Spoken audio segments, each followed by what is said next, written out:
Hello বন্ধুরা, কেমন আছেন সবাই? আমি শ্রেয়া আমার ভ্লগে স্বাগত জানাই। গ্রীষ্ম হোক বা শীত হোক, সব ঋতুতেই কলা খাওয়া হয়।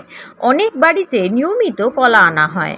অন্যান্য ঋতুর তুলনায় গ্রীষ্মকালে কলা নষ্ট হয়ে যাওয়ার আশঙ্কা থাকে।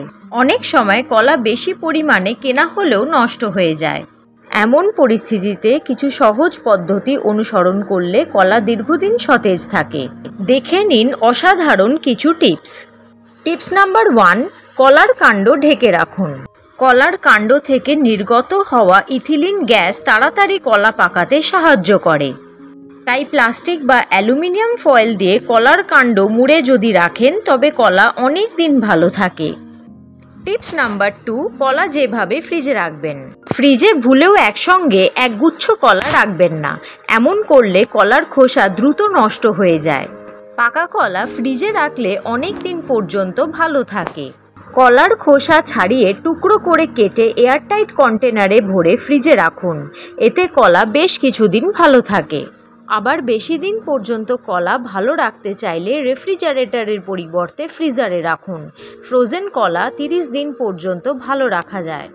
টিপস নাম্বার 3, সব কলা একসঙ্গে রাখবেন না। যেগুলো নরম কলা সেগুলো আলাদা রাখুন আর অল্প পাকাগুলো আলাদা রাখুন।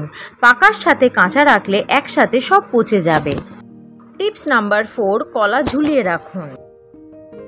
কলা ঝুলিয়ে রাখলে তা দেরিতে পাকে। গাছ থেকে কলা পেড়ে নিয়ে আসার পর থেকেই তা দ্রুত পাকতে থাকে।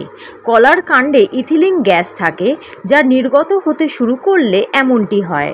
বাড়িতে সমতল স্থানে কলা রাখলে তা দ্রুত পাকতে শুরু করে, কিন্তু কলাকে হুকের সঙ্গে ঝুলিয়ে রাখলে ইথিলিন গ্যাস নির্গত হওয়ার প্রক্রিয়া ধীর গতি হয়, তাই কলা পাকেও দেরিতে।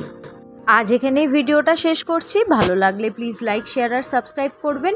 আর ভিডিওটা কেমন লাগলো সেটা কমেন্ট বক্সে আমায় নিশ্চয়ই জানাবেন। Thank you, tata.